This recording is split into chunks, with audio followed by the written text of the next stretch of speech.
राधे राधे। जय श्री कृष्णा। जय हो विष्णु भगवान की जय। जय हो माता लक्ष्मी की जय। जय हो एकादशी माता की जय। जय हो तुलसी मैया की जय। आप सभी को पुत्रदा एकादशी की ढेरों शुभकामनाएं। आज हम पुत्रदा एकादशी की संपूर्ण व्रत कथा एक साथ सुनेंगे। आइए अब हम पुत्रदा एकादशी की व्रत कथा सुनते हैं। एक दिन अर्जुन ने भगवान श्री कृष्ण से पूछा कि हे ईश्वर, आपने हमें सफला एकादशी का महात्म्य पूरे विधि विधान से सुनाया, जिसे सुनकर हम कृतकृत्य हो गए। अब आप हमें पौष मास के शुक्ल पक्ष की एकादशी का महात्म्य सुनाइए। इस दिन कौन से देवता का पूजन करते हैं और इसके पूजन की क्या विधि है। इस पर श्री कृष्ण भगवान अर्जुन से बोले कि हे राजन, पौष मास की शुक्ल पक्ष की एकादशी का नाम पुत्रदा एकादशी है। इसका पूजन विधि विधान से करना चाहिए। इस व्रत में नारायण भगवान की पूजा करनी चाहिए। इस पर और अचर संसार में पुत्रदा एकादशी व्रत के समान अन्य कोई दूसरा व्रत नहीं है। इसके पुण्य से मनुष्य तपस्वी, विद्वान, धनवान और यशस्वी बनता है। हे अर्जुन, इस संबंध में एक पौराणिक कथा है, वह मैं तुम्हें सुनाता हूँ, तुम ध्यान से सुनो। भद्रावती नगरी में सुकेतुमान नाम का एक राजा राज्य करता था। वह निसंतान था। उसकी स्त्री का नाम शव्या था। वह सदैव निपुत्री होने के कारण दुखी और चिंतित रहती थी। उस पुत्रहीन राजा के पितर रो रो कर पिंड लेते थे। पितर आपस में कहते कि हमारे पुत्र के बाद कौन हमें पिंड देगा। इधर राजा को भी बंधु बांधव, मंत्री, मित्र, राज्य, हाथी, घोड़ा, ऊंट किसी से भी संतोष प्राप्त नहीं हो रहा था, क्योंकि उसका एकमात्र कारण राजा का पुत्रहीन होना था। राजा विचार करता था कि मेरे मरने के बाद कौन मुझे पिंड देगा। पुत्र के बिना पितर और देवताओं से मैं ऊऋण कैसे हो पाऊंगा। जिस घर में पुत्र नहीं होता वहां तो सदैव अंधेरा रहता है। इस तरह राजा रात दिन इसी चिंता में रहने लगा। एक दिन राजा ने अपना शरीर त्याग देने की सोची, परंतु फिर वह विचार करने लगा कि आत्मघात करना तो महापाप है। राजा इस तरह मन में विचार करके एक दिन रानी को बिना बताए वन में चला गया। राजा घोड़े पर सवार होकर वन्य पशु पक्षियों को देखने लगा। राजा ने देखा कि वन में मृग, बाघ, सुअर, सिंह, बंदर, सर्प आदि भ्रमण कर रहे हैं। हाथी अपने बच्चों और हथनियों के साथ घूम रहा है। उस वन में राजा ने देखा कि कहीं तो सियार कर्कश शब्द कर रहा है, कहीं मोर ध्वनि कर रहा है, नाच रहा है, कोयल कूक रही है। वन के दृश्यों को देखकर राजा मंत्रमुग्ध हो गया। राजा वन्य पशु पक्षियों को अपने परिवार वालों के साथ देखकर बहुत खुश हुआ। बाद में राजा यह सोचने लगा कि मैंने अनेक यज्ञ किए, सब तरह के व्रत उपवास किए, ब्राह्मणों को खूब दान दक्षिणा दी, ब्राह्मणों साधु सन्यासियों को स्वादिष्ट भोजन कराया, परंतु फिर भी मुझे यह दुख क्यों देखना पड़ रहा है।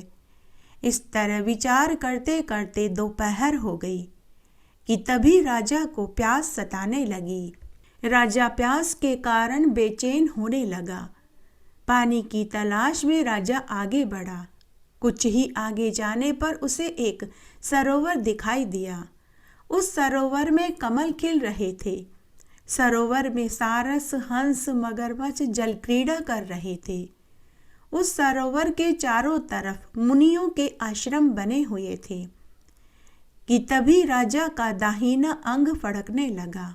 एक बार राजा ने किसी से सुना था कि दाहिना अंग फड़कने पर शुभ समाचार मिलते हैं।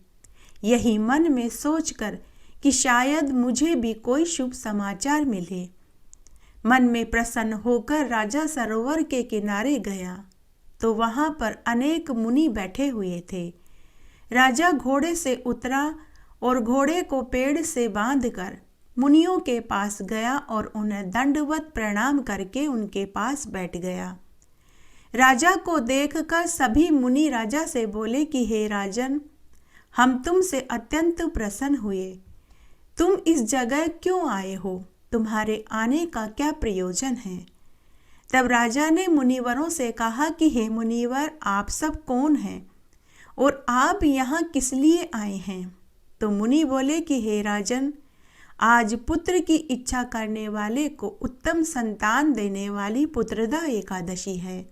हम लोग विश्व देव हैं और इस सरोवर पर पुत्रदा एकादशी का स्नान करने आए हैं। इस पर राजा मुनिवरों से बोले कि हे मुनिवरों, मेरे भी कोई पुत्र नहीं।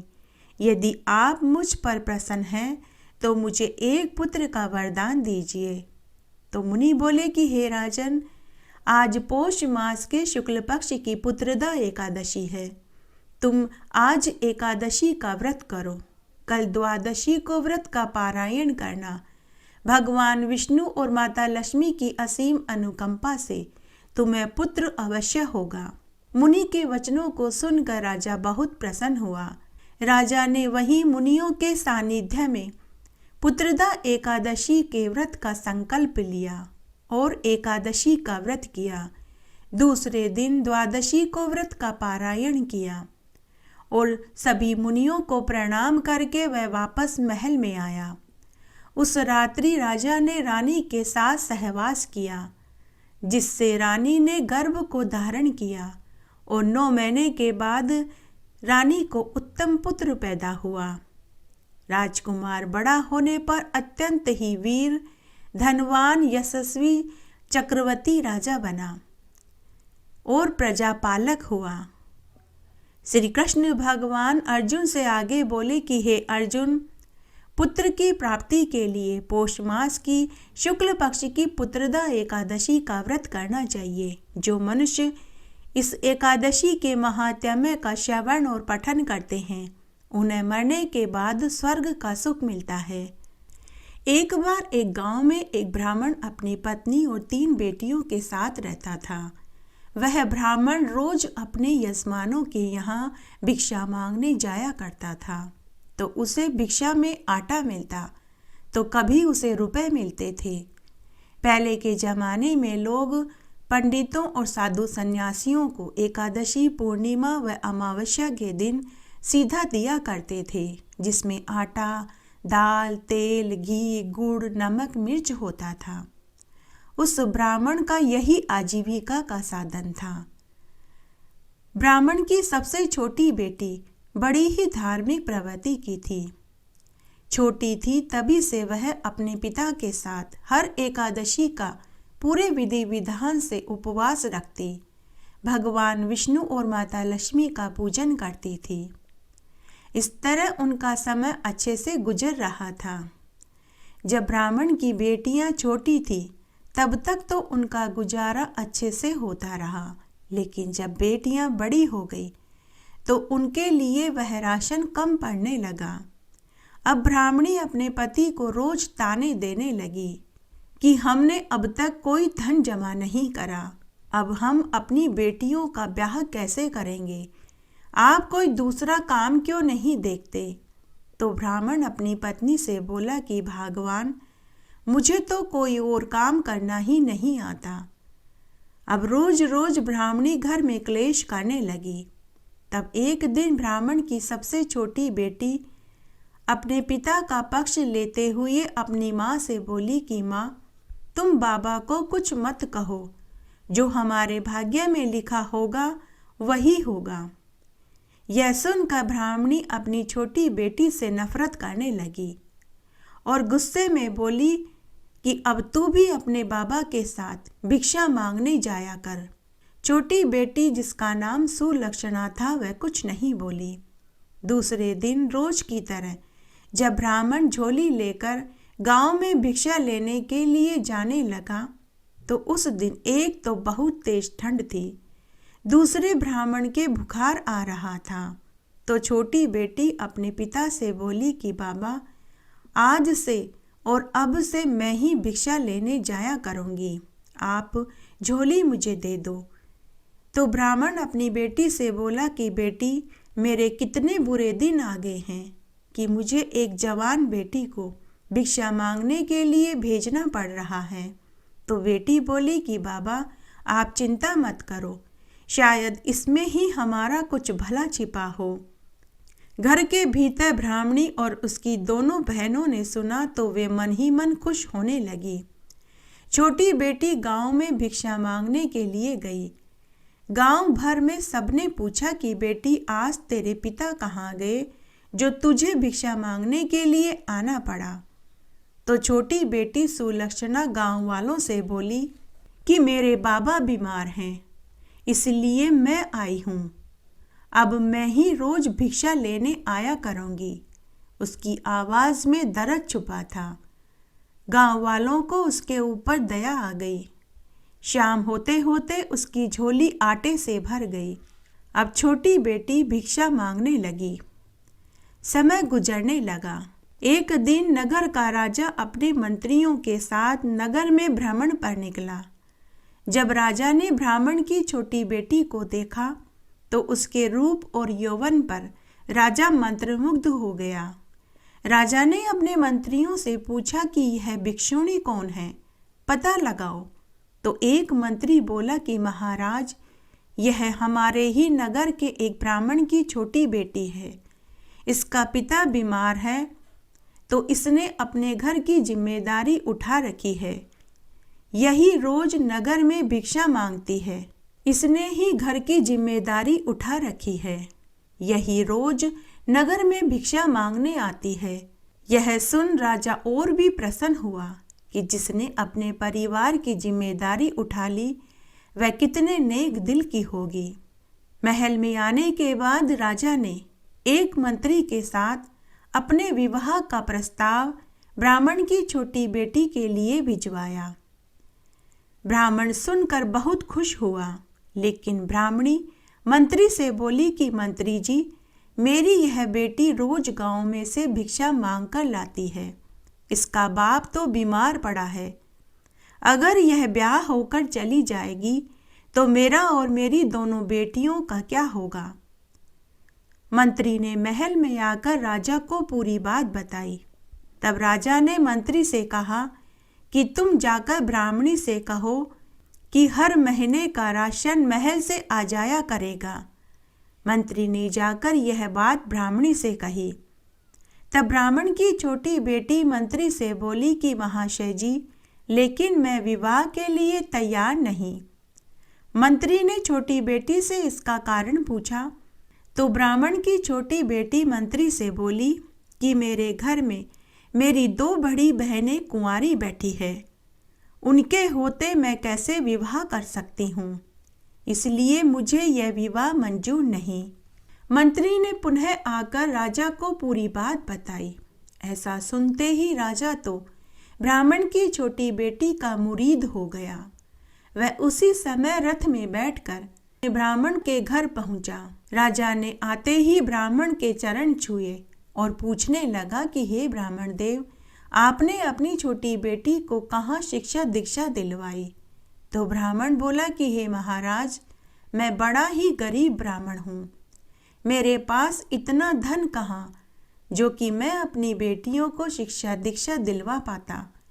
मेरी बेटी तो हर एकादशी का उपवास करती है, भगवान विष्णु और माता लक्ष्मी का पूजन करती है। इसके तो अगर कोई गुरु हैं तो वे ही हैं। तब राजा ने ब्राह्मण की छोटी बेटी को वचन दिया कि मेरी और तुम्हारी शादी से पहले मैं तुम्हारी दोनों बहनों का विवाह करवाऊंगा। उसके बाद राजा ने खुद के विवाह से पहले ब्राह्मण की दोनों बेटियों का विवाह एक संपन्न ब्राह्मण कुल के 2 पुत्रों से करवा दिया और उन्हें खूब सारा दहेज दिया। उसके बाद राजा ने ब्राह्मण की छोटी बेटी से विवाह किया। छोटी बेटी के घर से जाते ही ब्राह्मण के घर अन्न का टोटा हो गया। तब एक रात्रि को छोटी बेटी ने स्वप्न में देखा कि उसके पिता पानी में डूब रहे हैं। किनारे पर खड़ी उसकी माँ रो रही है। दूसरे ही दिन बेटी खूब सारा धन लेकर अपने माता पिता के पास आई और धन देकर जाने लगी तो माँ ने बेटी के चरण पकड़ लिए और बोली कि बेटी, मैंने तुझे बहुत दुख दिए, अनेक बार तुझे कटु वचन भी कहे, बेटी हो सके तो मुझे क्षमा कर देना। तब ब्राह्मण बोला कि बेटी, तू अपनी माँ को भी एकादशी व्रत की पूरी विधि बता दे ताकि इसका भी जन्म सुधर जाए। तब बेटी ने अपनी माँ को एकादशी का व्रत झिलवा दिया और साथ ही व्रत की पूरी विधि भी बताई।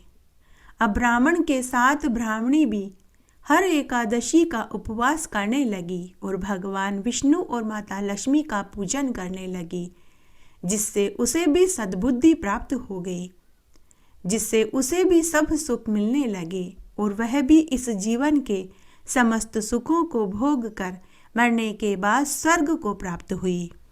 एकादशी की कहानी। एक बार एक गांव में एक बुढ़िया माई थी। वह अपने 4 बेटा बहुओं व खूब सारे पोते पोतियों से भरे पूरे परिवार के साथ रहती थी। एक दिन उनके घर बुढ़िया की सहेली आई तो बुढ़िया ने अपनी बहुओं से कहा कि अरे बहुओं, मेरी सहेली के लिए चाय नाश्ता और पानी लेकर आओ। तो बुढ़िया की सहेली बोली कि नहीं बहन, मेरा तो आज एकादशी का उपवास है। आज एकादशी के उपवास वाले दिन मैं अन्न जल नहीं खाती। तब बुढ़िया ने अपनी सहेली से पूछा कि अरे बहन, एकादशी का उपवास करने से क्या फल मिलता है? तो बुढ़िया की सहेली बोली कि बहन, एकादशी का उपवास करने से निर्धन को धन मिले, निपुत्र को पुत्र मिले, कुंवारों के शीघ्र विवाह हो और बुजुर्गों को बैकुंठ का वासा मिले। अरे बहन, तुझे भी परलोक सुधारने के लिए एकादशी का उपवास करना चाहिए। यह सुनते ही बुढ़िया की चारों बहुएं हंसते हुए बोली कि मौसी जी, हमारी सासू माँ दिन में 4 बार भोजन करती है, उनसे कहाँ होगा एकादशी का उपवास। मौसी जी, हमने तो कभी भी अपनी सासू माँ को कोई व्रत उपवास करते हुए नहीं देखा। ऐसा कहकर सभी बहुएं अपनी सासू माँ के ऊपर हंसने लगी। बुढ़िया को यह बात सहन नहीं हुई। उसने अपनी सहेली से पूछा कि बहन, तुम मुझे एकादशी व्रत की पूरी विधि बताओ, मैं भी एकादशी का उपवास करूंगी। तब बुढ़िया की सहेली ने बुढ़िया माई को एकादशी व्रत की पूरी विधि बता दी। उसके बाद बुढ़िया की सहेली चली गई। सहेली के जाने के बाद बुढ़िया ने एकादशी व्रत करने का निश्चय किया। 15 दिन बाद जब एकादशी तिथि आई तो बुढ़िया ने अपने बेटा बहुओं से कहा कि आज मेरा एकादशी का उपवास है। तो बेटे और बहुओं ने अपनी माँ को बहुत मना किया कि माँ, तुमसे एकादशी का उपवास नहीं होगा, तुम रहने दो। लेकिन बुढ़िया नहीं मानी। बेटों ने अपनी माँ से कहा कि माँ, इतनी तेज गर्मी है, भूखे प्यासे रहना तुम्हारे बस में नहीं है, तुम बीमार पड़ जाओगी। लेकिन बुढ़िया नहीं मानी। उसने स्नान आदि करके एकादशी के व्रत का संकल्प लिया और पड़ोस में से पंडितानी को बुला करके एकादशी की कथा सुनी। मंदिर में मिट्टी का कलश, हाथ का पंखा, आम, मिश्री, शरबत की बोतल और दक्षिणा के रुपए भिजवाए। इस तरह बुढ़िया माई ने एकादशी के व्रत का निश्चय कर लिया। दिन तो कैसे जैसे बुढ़िया माई ने भूखे प्यासे रहकर निकाल लिया, लेकिन रात्रि निकालना भारी पड़ रहा था। पानी की उसे बहुत तेज प्यास सताने लगी तो वह बार बार पानी के कुल्ला करने लगी। कपड़ा गीला करके कभी आंखों को पोंछती तो कभी हाथ मुंह पैर धोती। बुढ़िया माई की हालत खराब होने लगी। उसे बेचैनी होने लगी। माँ को बेचैन देखकर बेटे अपनी माँ से बोले कि माँ, तुमसे भूख प्यास बर्दाश्त नहीं हो रही, चलो आ जाओ, भोजन कर लो और पानी पी लो। पूरे दिन तो तुम भूखी प्यासी रह ही ली, वही बहुत है। लेकिन बुढ़िया बोली कि नहीं बेटा, जब दिन निकल गया है तो रात भी निकल ही जाएगी। बहुएं खड़ी खड़ी अपनी सास पर हंस रही थी। उसके बाद घर के सभी सदस्यों ने भोजन खा लिया। रात को सभी बहुएं चौके का काम करके रसोई बंद करके सोने चली गई।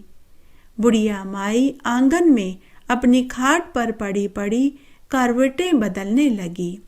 कभी उठती, कभी बैठती, तो कभी आंगन में टहलने लगती, परंतु उसे कहीं शांति नहीं मिल रही थी। तब बुढ़िया माई हाथ जोड़कर एकादशी माता से बोली कि हे एकादशी माता, आपने ही मुझे व्रत करने की प्रेरणा दी है।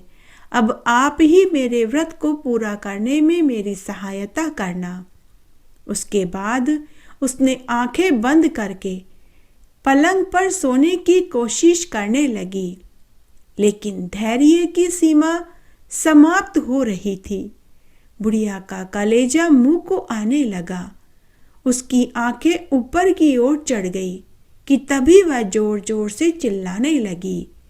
बुढ़िया के चिल्लाने की आवाज सुनकर उसके सभी बेटा बहू अपनी माँ की खाट के पास आए और पूछने लगे कि माँ क्या हुआ, आप क्यों चिल्ला रहे हो?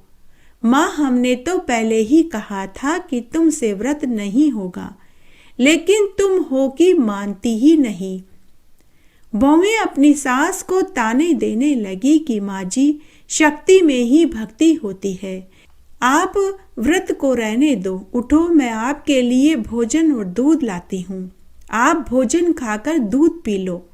लेकिन बुढ़िया ने इनकार कर दिया और बोली कि तुम मुझे तौलिया गीला करके दे दो, मैं अपनी छाती पर गीले तौलिए को रखूंगी। तब बहुओं ने एक तौलिया गीला करके अपनी सासू माँ को पकड़ा दिया। बुढ़िया माई ने गीले तौलिए को छाती पर रखा, तब उसे थोड़ा आराम मिला। उसके बाद बेटा बहू सोने चले गए। बुढ़िया भी आंखें बंद करके सोने की कोशिश करने लगी कि तभी एकादशी माता ने सोचा कि यह बुढ़िया माई तो बड़ी ही कठोर निकली, इसकी तो परीक्षा लेनी ही चाहिए। तब एकादशी माता ने मुर्गे का रूप धरा और बुढ़िया के घर के बाहर आकर बाग देने लगी। मुर्गे की कुकड़ू की आवाज सुनकर बुढ़िया की आंखों में चमक आ गई।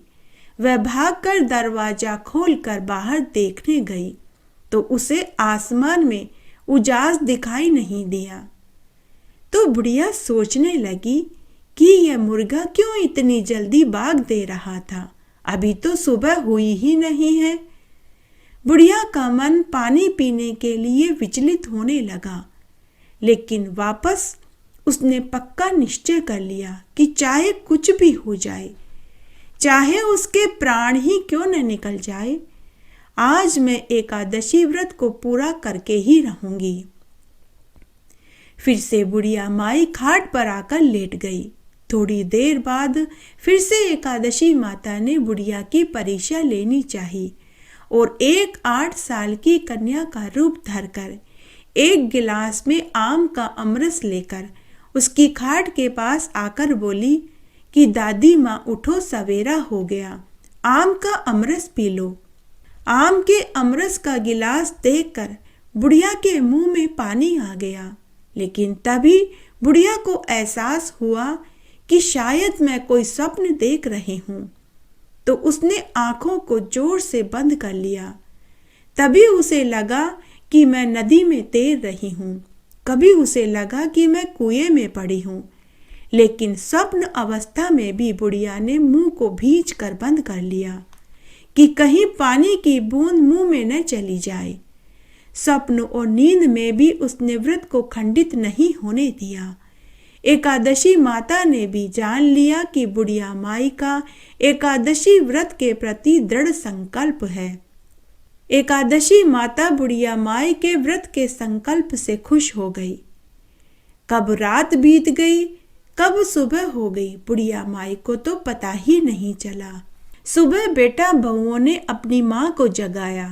उसके बाद बुढ़िया ने स्नान किया, पूजा पाठ करी, सूर्य नारायण भगवान को अर्घ्य दिया, तुलसी जी को जल से सींचा, दिया बाती करी, मंदिर में सीधा भिजवाया, एक ब्राह्मण को भोजन खिलाया और अन्न वस्त्र रुपया दान में दिया, गाय को हरा चारा डलवाया।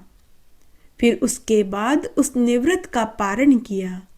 उसके बाद बुढ़िया माई हर एकादशी का उपवास करने लगी। 26 एकादशी के व्रत करने के बाद बुढ़िया माई ने धूमधाम से व्रत का उद्यापन किया और उद्यापन में उसने खूब दान दक्षिणा दी। एकादशी व्रत के प्रभाव से बुढ़िया माई को मरते समय की पीड़ा नहीं उठानी पड़ी। उसके लिए यम मार्ग का कठिन रास्ता सुलभ हो गया और अंत में उसे बैकुंठ का वास मिला। हे एकादशी माता, जैसे आप बुढ़िया माई के व्रत से खुश होकर उसे सारे सुख दिए, वैसे हमें भी देना। कहानी कहने वाले को, सुनने वाले को और हुक्कारा भरने वाले को। घटती हो तो पूरी हो, पूरी हो तो परवान चढ़े, भूले बिसरे नाम तेरे भंडार में भरे। आइए अब हम एकादशी की नई कहानी सुनते हैं। एक बार की बात है, माता लक्ष्मी व विष्णु भगवान मृत्युलोक में भ्रमण कर रहे थे। तब माता लक्ष्मी ने देखा कि पृथ्वी पर सभी लोग विष्णु भगवान की पूजा पाठ कर रहे हैं, एकादशी का उपवास कर रहे हैं, मंदिरों में भजन कीर्तन हो रहे हैं, रात्रि जागरण हो रहे हैं, जगह जगह भागवत कथाएं हो रही हैं। तब माता लक्ष्मी ने विष्णु भगवान से कहा कि हे प्रभु, पृथ्वी पर लोग आपकी कितनी पूजा पाठ करते हैं, आपको उन सभी की मनोकामनाएं पूरी करनी चाहिए। तब भगवान विष्णु ने कहा कि हे प्रिय, ये लोग मात्र दिखावा करते हैं, असली भक्त तो बिरले ही हैं। परंतु माता लक्ष्मी नहीं मानी। तब भगवान विष्णु और माता लक्ष्मी ने अपने भक्तों की परीक्षा लेनी चाहिए। तब भगवान विष्णु ने एक कोढ़ी का वेश बनाया और माता लक्ष्मी ने एक 16 साल की सुंदर नवयुवती का रूप बनाया और वे पति पत्नी का वेश धारण करके पृथ्वी पर आए। तब भगवान विष्णु ने माता लक्ष्मी से पूछा कि हे प्रिय, तुम्हारी नज़र में पृथ्वी पर मेरा सबसे बड़ा भक्त कौन है? सबसे पहले तुम मुझे वहीं लेकर चलो। तब माता लक्ष्मी ने विष्णु भगवान से कहा कि हे प्रभु, पृथ्वी पर आपका एक सबसे बड़ा भक्त है, वह एक ग्वाला है, उसके पास बहुत पशुधन है। वह रोज अपने गाय भैंसों का दूध दही घी बेचने से पहले आपके मंदिर में उसका 1/4 भाग चढ़ाता है। चलिए प्रभु, हम सबसे पहले उसी के घर चलते हैं। तब माता लक्ष्मी और कोढ़ी वेश में विष्णु भगवान ग्वाले के घर पहुँचे। ग्वाले ने जब एक कोढ़ी और सुंदर युवती को देखा तो वह पूछने लगा कि तुम कौन हो, यहाँ क्यों आए हो, मुझसे तुम्हें क्या काम है? तब माता लक्ष्मी ने ग्वाले से कहा कि अरे भाई, हम पड़ोसी गांव से आए हैं, हमारे गांव में अकाल पड़ गया है, ये मेरे पति हैं, ये कोढ़ से पीड़ित हैं, हमें आसरा चाहिए। आपके पास तो इतना पशुधन है, मैं आपके गाय भैंसों का काम कर दूंगी, रोज गोबर पोटे उठाऊंगी, कंडे बनाऊंगी, दूध निकाल दूंगी। बदले में आप हमें 2 वक्त का भोजन दे देना। हम आपके गाय भैंसों के ग्वाड़े में एक कोने में पड़े रहेंगे। यह सुनते ही ग्वाला तिलमिला उठा और क्रोधित होते हुए बोला कि अरे जाओ यहाँ से, मेरा घर कोई धर्मशाला नहीं, और देखो तुम्हारे पति के शरीर पर तो मक्खियाँ भिनभिना रही है। माता लक्ष्मी ने ग्वाले से बहुत विनती करी कि अरे भाई, हमने सुना है तुम तो विष्णु भगवान के बहुत बड़े भक्त हो, हमारे ऊपर थोड़ी सी दया तो करो। लेकिन ग्वाले ने धक्के मारकर अपने घर से उन्हें निकाल दिया। उसके बाद माता लक्ष्मी विष्णु भगवान के साथ वहां से आगे आए। आगे आने के बाद माता लक्ष्मी ने विष्णु भगवान से कहा, चलिए स्वामी, अब मैं आपको आपके दूसरे भक्त के पास लेकर चलती हूँ। मुझे पूरा यकीन है वह जरूर हमारी मदद करेगा। यह दूसरा भक्त एक बनिया है। यह भी रोज विष्णु भगवान के मंदिर में घंटों बैठकर पूजा पाठ हवन दान पुण्य करता है। चलिए अब हम आपके उस दूसरे भक्त के घर चलते हैं। तो भगवान विष्णु मुस्कुराते हुए बोले कि चलो प्रिय, तुम मुझे जहाँ लेकर चलोगी मैं वहीं चलूँगा। उसके बाद माता लक्ष्मी कोड़ी रूप में विष्णु भगवान को लेकर बनिए के घर पहुँचे। लेकिन उस बनिए ने भी वही किया जो ग्वाले ने किया। उसके बाद माता लक्ष्मी विष्णु भगवान को लेकर एक अमीर सुनार के घर गई। वह भी विष्णु भगवान की सोने चांदी के छत्र आभूषण और मुकुट से विष्णु भगवान के मंदिर में बैठकर पूजा पाठ करता था। आए दिन सोने चांदी के भगवान के आभूषण मंदिर में चढ़ाता रहता था। कभी सोने का मुकुट, कभी चांदी की पायल, तो कभी गले का कंठा भेंट करता रहता था। लेकिन जब उसने भी देखा कि कोई कोढ़ी उसके घर के द्वार पर खड़ा है, जिसके शरीर से खून रिस रहा है, मक्खियाँ भिनभिना रही हैं, तो उसने भी नौकरों से कहकर उन्हें घर से धक्के देकर निकाल दिया। यह देखकर माता लक्ष्मी हताश हो गई और बोली कि हे देव, ये लोग पूजा पाठ यज्ञ हवन दान पुण्य तो बहुत करते हैं, परंतु ये इतने कठोर और निर्दयी क्यों हैं? ये क्यों किसी असहाय निर्बल औरत और गरीब कोढ़ी की मदद नहीं करते? तब विष्णु भगवान माता लक्ष्मी से बोले कि हे प्रिय, यह सब केवल दिखावा करते हैं, सच्चे भक्त तो बिरले ही हैं। उसके बाद विष्णु भगवान माता लक्ष्मी से बोले कि हे प्रिय, अब चलो, तुम मुझे कहाँ लेकर चलोगी? तो माता लक्ष्मी ने विष्णु भगवान से कहा कि हे स्वामी, अब मुझे कहीं नहीं जाना। ये लोग ऐसे हैं तो सभी ऐसे ही निकलेंगे। तब विष्णु भगवान बोले कि नहीं प्रिय, सारी उंगलियां एक जैसी नहीं होती। कहीं तो पुण्य हो रहा है तभी यह दुनिया टिकी है। सभी पापी होते तो ये दुनिया कब की खत्म हो जाती। चलो प्रिय, मैं तुम्हें मेरे सच्चे भक्त से मिलाता हूँ। तब विष्णु भगवान माता लक्ष्मी को लेकर उसी गांव में एक खुमार के घर गए। वे खुमार दंपति बहुत गरीब थे, मात्र एक टूटी फूटी झोपड़ी में रहते थे। उनके आंगन में एक खाट पड़ी थी, वहीं पर वे चाक पर मिट्टी के बर्तन बनाते थे। उन्हें देखकर माता लक्ष्मी विष्णु भगवान से बोली कि हे स्वामी, मैं आपको इतने पैसे वाले अमीर लोगों के घरों में लेकर के गई। जब उन्होंने हमें घर से निकाल दिया, हमारी मदद नहीं करी, फिर ये गरीब कुमार दंपति हमारी क्या मदद करेंगे? और फिर मैंने तो इन्हें कभी आपकी पूजा पाठ हवन मंत्र दान पुण्य करते हुए भी नहीं देखा। ये भला आपके सच्चे भक्त कैसे हो सकते हैं? तब भगवान विष्णु मंद मंद मुस्कुराने लगे। वे उसी कोढ़ी वेश में कुमार दंपति के घर गए। उन्हें देखते ही दोनों कुमार दंपति बड़े खुश हुए। आदर के साथ उन्होंने उन्हें अपनी टूटी फूटी झोपड़ी में खाट पर बैठाया।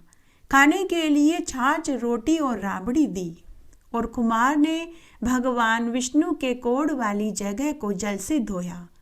उनके घावों पर दवाई लगाई, मरहम पट्टी करी और कुमारन माता लक्ष्मी को तसल्ली देते हुए बोली कि बेटी चिंता मत करो, तुम्हारा पति जल्दी ठीक हो जाएगा।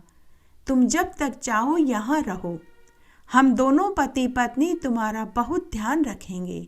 तब भगवान विष्णु माता लक्ष्मी को आंखों ही आंखों में इशारा करते हुए बोले कि देखो, यह है मेरा असली भक्त। तब माता लक्ष्मी ने भी आंखों ही आंखों में कहा कि आप सत्य कहते हैं। उस रात्रि को भगवान विष्णु और माता लक्ष्मी ने वहीं विश्राम किया। सुबह जब कुम्हार दंपति सोकर उठे तो उन्होंने देखा उनकी टूटी फूटी झोपड़ी की जगह सुंदर मकान खड़ा था। घर में अन्न धन के भंडार भरे पड़े थे। जहां माता लक्ष्मी बैठी थी वहां हीरे मोती पन्ने जड़ी चूंदड़ी की साड़ी पड़ी थी, और जहां भगवान विष्णु बैठे थे वहां सोने चांदी जड़ी पात पीतांबर पड़ा था। दोनों कुमार दंपति देखते ही समझ गए कि वे कोई और नहीं, वे स्वयं भगवान विष्णु और माता लक्ष्मी थे। उधर एक ही रात्रि में ग्वाले की गाय भैंसों ने दूध देना बंद कर दिया। उसे बहुत नुकसान उठाना पड़ा। बनिया व सुनार का कारोबार भी ठप हो गया। लेकिन इधर कुमार दंपति एक ही रात्रि में अमीर हो गए। पुत्र पौत्र धन वैभव सब हो गया, और वे इस जीवन का सुख भोग कर मरने के बाद बैकुंठ को प्राप्त हुआ। जय हो विष्णु भगवान की, जय हो माता लक्ष्मी की। इस तरह आज हमने पौष मास की शुक्ल पक्ष की पुत्रदा एकादशी की संपूर्ण व्रत कथा सुनी। आशा करती हूँ आपको इन कहानियों को सुनने का संपूर्ण फल प्राप्त होगा। मेरे साथ बने रहने के लिए आपका धन्यवाद।